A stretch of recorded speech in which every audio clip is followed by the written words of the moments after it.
በኢትዮጵያ የግብርናውን ዘርፍ ለማዘመንና የምግብ ዋስትናን ለማረጋገጥ እየተወሰዱ ካሉ ስልታዊ እርምጃዎች መካከል የኩታ ገጠም እርሻ በግንባር ቀደምትነት ይጠቀሳል። የአሰራር በተበጣጠሱ አነስተኛ መሬቶች ላይ ይካሄድ የነበረውን ባህላዊ እርሻ ወደ ተቀናጀና ሰፊ ይዞታ በመቀየር ላይ ይገኛል። መሬት የተበጣጠሰው በጭንቅላታችን እንጂ መሬቱ ወጥ ነው የሚለው እሳቤ የአርሶ አደሩን የአስተሳሰብ አድማስ በመለወጥ ረገድ ትልቅ ምዕራፍ የከፈተ ሲሆን የመሬት መበጣጠስን የስነ ልቦና አጥር በመስበር ግብርናውን ወደ ላቀ ደረጃ ለማሸጋገር መደላደል ፈጥሯል። የተበጣጠሰ መሬት የሚባል የለም። የተበጣጠሰ አእምሮ ነው ያለው። መሬቱ ወጥ ነው። እኔና አንተ ከተደመር መሬታችንን ከደመር የተበጣጠሰ የሚለው ቋንቋ በራሱ የሐሳብ እጥረት ነው። መሬቱ እንደምታየው ወጥ ነው። ሰዎች ናቸው በኢማጂነሪ ቦርደር እያበጁ ሸነሸኑት እንጂ ወጥ ነው። ክላስተር ስናደርግ እንደዚህ ያለ ወጥ መስክ ሆነ ማለት ነው። ትራክተር ሲጨመርበት፣ ግድብ ሲጨመርበት፣ ፓምፕ ሲጨመርበት በአንድ ጊዜ የኮመርሻል ፋርሚንግ አይነት ቅርጽ ይይዛል። በተያዘው የመኸር ወቅት ኢትዮጵያ 22.36 ሚሊዮን ሄክታር መሬት ለማረስ አቅዳ እየተንቀሳቀሰች ሲሆን ከዚህ ውስጥም እስካሁን ባለው ሂደት 15 ሚሊዮን ሄክታር የሚሆነውን መሬት ማረስ ችላለች። በዚህ ሰፊ የእርሻ እንቅስቃሴ ውስጥ የኩታ ገጠም አሰራር እየሰፋ መምጣቱ አርሶ አደሮች በአንድ አይነት የሰብል ዝርያና በተመሳሳይ የግብርና ግብዓት በተመሳሳይ ጊዜ ተቀናጅተው እንዲሰሩ አግዟቸዋል። ኩታ ገጠም መዝራታችን በክላስተር መዝራታችን መጀመሪያ ለምሳሌ የወራት ወደ ኋላ መቅረት ነበር። ለምሳሌ አሁን ኩታ ገጠም ተብሎ አንድ ሰው ከጎናችን ከቀረ በግድ አስገድደን ነው ያዘራን አለ ነው። ለምን ያ ዝናቡም መጥቶ ዝናብ በጋራ ስለሚዘንብልን ደግሞ እርጥበቱን በጋራ ስለሆነ ጊዜዋን አውቀን እርጥበቱን አይተን በጋራ እንዲዘሩ እናደርጋለን ማለት ነው። ከ2011 ጀምሮ ልምድ እየተወሰደበት የመጣ ነው።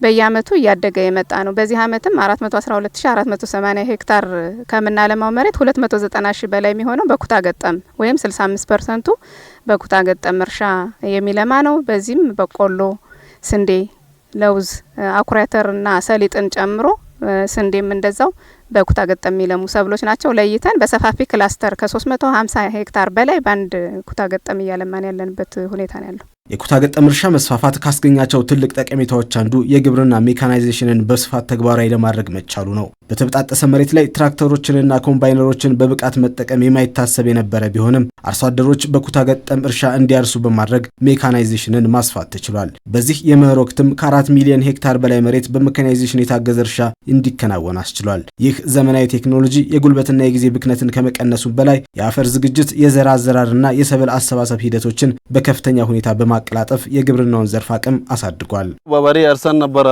የዘራነው ነበረው።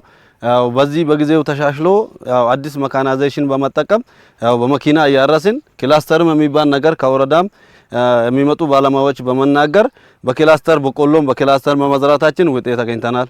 በበቆሎ እንደገና ስንዴም በክላስተር መዝራታችን ውጤት አግኝተናል። እንደገና በርበሬም ሁሉም አይነት ሰብሎች በክላስተር ሲዘሩ ውጤት እንዳላቸው ነው። አርሶ አደሮቻችን ከበሬ ወይም ከበሬና ሞፈር ወጥተው ወደ ቴክኖሎጂ በቴክኖሎጂ ማረስ በቴክኖሎጂ መዝራት አጠቃላይ የቴክኖሎጂ አጠቃቀማቸውም የግብዓት አጠቃቀማቸውም ጭምር ዘመናዊ በሆነ መልኩ እንዲሰሩ ዘርፍ ብዙ ስራዎችን እየሰራን እንገኛለን። አሁን እንደምታዩትም አርሶ አደሩ እያረሰ ያለው በቴክኖሎጂ ነው። በትራክተር ከ412 ሺህ ውስጥ ወደ 380 ሺህ ሄክታሩ በእርሻ የታረሰበት ሁኔታ ነው ያለው።